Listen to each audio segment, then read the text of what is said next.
कल हम सब ने जाना था समय के गलियारे में मानव भूगोल, जिसमें मानव भूगोल के विकास के इतिहास को और इतिहास में हुए कार्यों को जाना था। आज हम जानेंगे विश्व जनसंख्या वितरण को।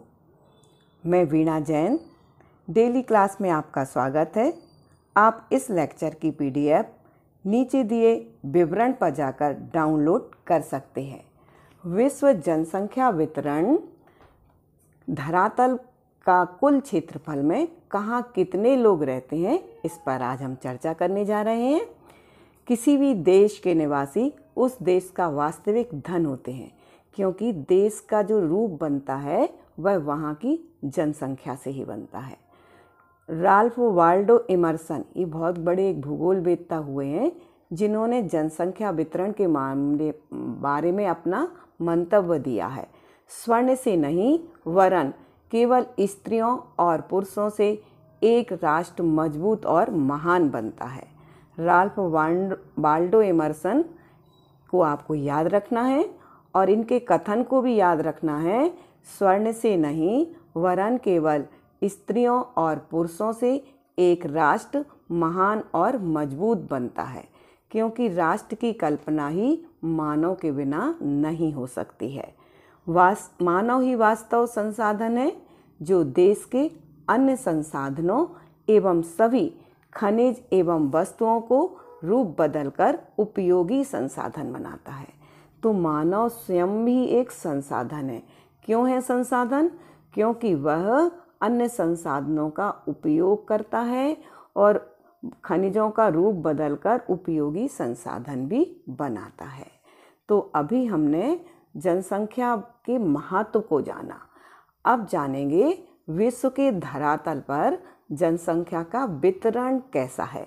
तो जॉर्ज वी क्रेसी का कथन है, ये भी महान भूगोलवेत्ता हुए हैं और इन्होंने लिखा है कि एशिया में बहुत अधिक स्थानों पर कम लोग रहते हैं और कम स्थानों पर बहुत अधिक लोग रहते हैं।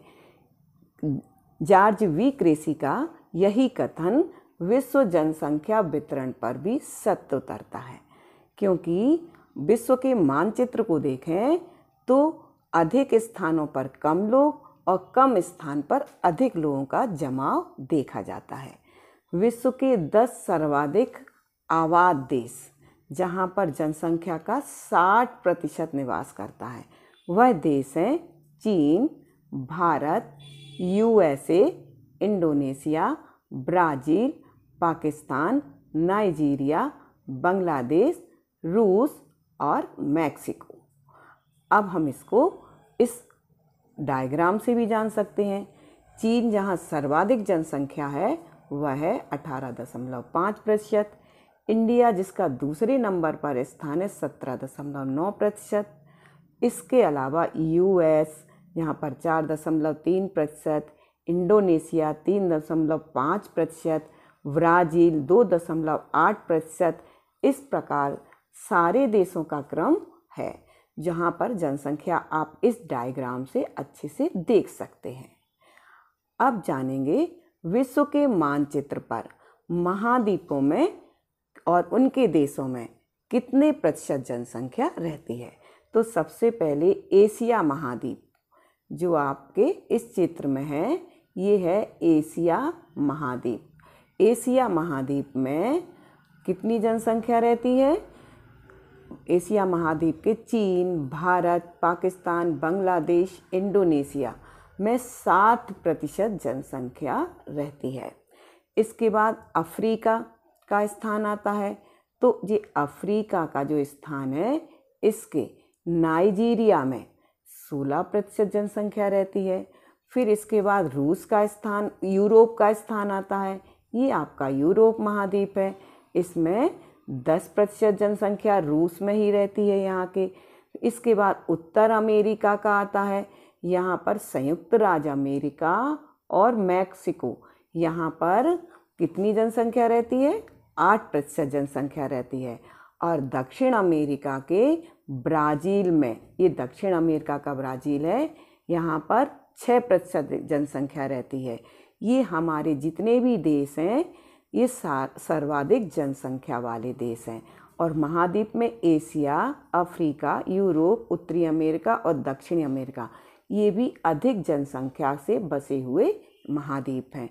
और सबसे न्यूनतम जनसंख्या जहाँ पाई जाती है वह कुछ अफ्रीकी महाद्वीप के और ऑस्ट्रेलिया महाद्वीप के देशों में पाई जाती है। ये आपका ऑस्ट्रेलिया महाद्वीप है और ये अफ्रीका की कुछ देश हैं। यहाँ पर 0.45% जनसंख्या पाई जाती है। इस प्रकार ये विश्व के मानचित्र का हमने जनसंख्या वितरण को जाना कि कम स्थान पर अधिक जनसंख्या, अधिक स्थान पर कम जनसंख्या है। अब जानेंगे जनसंख्या संबंधी अन्य जानकारी को कि विश्व की कुल जनसंख्या 2013 में 700 करोड़ है और विश्व का 66% निर्जन भाग है। विश्व का जो स्थान है 66% स्थान निर्जन है, वहाँ कुछ भी नहीं पाया जाता है, तो जनसंख्या भी नगण्य है। और 90% जनसंख्या हमारी 10% भाग पर रहती है, क्योंकि 10% भाग ही हमारा उपयोगी है धरातल का। और 85% जनसंख्या उत्तरी महाद्वीप में रहती है, तो उत्तरी महाद्वीप ज़्यादा उपयोगी है। और 15% जनसंख्या दक्षिण महाद्वीप में रहती है, तो दक्षिण महाद्वीप में जल भाग ज़्यादा है, इसलिए यहाँ पर जनसंख्या कम है। और उत्तरी गोलार्ध के 20 से 60 डिग्री है, ये 60 गलत छप गया है, 60 डिग्री अक्षांश के मध्य 80% जनसंख्या निवास करती है। ये तो हुई जनसंख्या की अन्य जानकारी। अब जनसंख्या के वितरण को देखकर हमें क्या मदद मिलती है, तो जनसंख्या के वितरण को जानकर हम जनांक की विशेषताओं को जान सकते हैं और जनांक की विशेषताओं से ही हमारे देश की या अन्य देशों की योजनाएं बनती हैं। और जनसंख्या वितरण शब्द भूपृष्ठ पर किस प्रकार वितरित है, इस बात का हम पता लगा सकते हैं कि पृथ्वी के भूपृष्ठ पर कहाँ पर जनसंख्या ज़्यादा है और कहाँ पर जनसंख्या कम है। तो एक नई योजना के तहत अगर हम एक योजना बना सकते हैं कि हमें जनसंख्या को कहाँ पर स्थानांतरित करना चाहिए और कहाँ से हटाना चाहिए, ये विश्व के संदर्भ में एक नई सोच आनी चाहिए। अब जानेंगे जनसंख्या को प्रभावित करने वाले कारक कौन कौन से हैं, क्योंकि इन्हीं कारकों की वजह से एक जगह जनसंख्या न्यून है और एक जगह जनसंख्या सर्वाधिक है। वह कारक है भौगोलिक कारक। भौगोलिक कारक में पहले जल की उपलब्धता, तो जितनी भी जनसंख्या सभ्यताओं का उदय हुआ वह नदी तट पर हुआ, क्योंकि वहाँ जल की उपलब्धता थी और आज भी सघनता जल की उपलब्धता के पास ही पाई जाती है। दूसरा है भू आकृति। समतल होगी तो जनसंख्या अधिक होगी, उबड़ खाबड़ होगी तो जनसंख्या कम होगी। मैदानी क्षेत्रों में जनसंख्या सघन है और पर्वतीय, पठारी और घाटी क्षेत्रों में जनसंख्या कम है। जलवायु उत्तम होगी तो जनसंख्या अच्छी सघन होगी और अगर प्रतिकूल होगी तो जनसंख्या कम होगी। उसी प्रकार वनस्पति और मृदा के संबंध में भी है कि उपजाऊ होगी मृदा तो जनसंख्या अधिक होगी। अब जानेंगे दूसरा है आर्थिक कारक। आर्थिक कारक का नगरीकरण, औद्योगिकरण, व्यापारीकरण, परिवहन एवं संचार, ये चारों चीज़ें अगर विकसित अवस्था में है या विकास कर रही हैं तो वहाँ जनसंख्या अधिक मात्रा में पाई जाएगी, और जहाँ पर इनका विकास नहीं हुआ है तो वहाँ जनसंख्या बहुत कम पाई जाती है। अगला है सामाजिक और सांस्कृतिक कारक। मनुष्य समाज में रहना पसंद करता है, इसीलिए सामाजिक और सांस्कृतिक कारक भी प्रभावित करते हैं। अगला है राजनीतिक कारण। तो राजनीतिक कारण में सरकार की नीतियाँ, संसार में जितनी भी सरकारें हैं उनकी नीतियों का बहुत अधिक प्रभाव पड़ता है। अब जानेंगे महत्वपूर्ण प्रश्न। राल्फ वाल्डो एंडरसन का कथन क्या है जनसंख्या के संबंध में, ये महत्वपूर्ण है, इसे आप नोट कर लीजिए। दूसरा, जनसंख्या से विश्व के किस बात का ज्ञान होता है। किसी भी देश के निवासी उस देश का क्या होते हैं? किसी देश की पहचान किससे होती है? मानव संसाधन कब होता है? ये बहुत ही महत्वपूर्ण है। जब वो अन्य संसाधनों का उपयोग करता है तो वो स्वयं भी संसाधन बन जाता है। जॉर्ज वी क्रेसी का कथन जनसंख्या के संबंध में क्या है बताइए। और 2013 की जनसंख्या कितनी थी, ये भी प्रश्न आता है, इसे अच्छे से नोट कर लीजिए। विश्व के 10 सर्वाधिक जनसंख्या वाले देशों के नाम बताइए। एशिया महाद्वीप में सर्वाधिक जनसंख्या वाले महाद्वीपों का नाम बताइए। महाद्वीपों के देशों का नाम बताइए।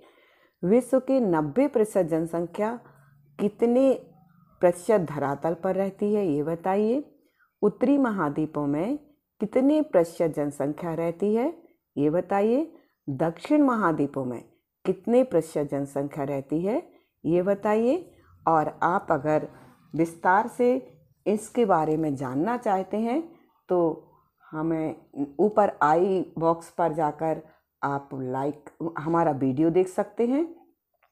और आपको कोई भी भूगोल से संबंधित अन्य प्रश्न है तो आप नीचे कमेंट बॉक्स पर जाकर कमेंट कर सकते हैं।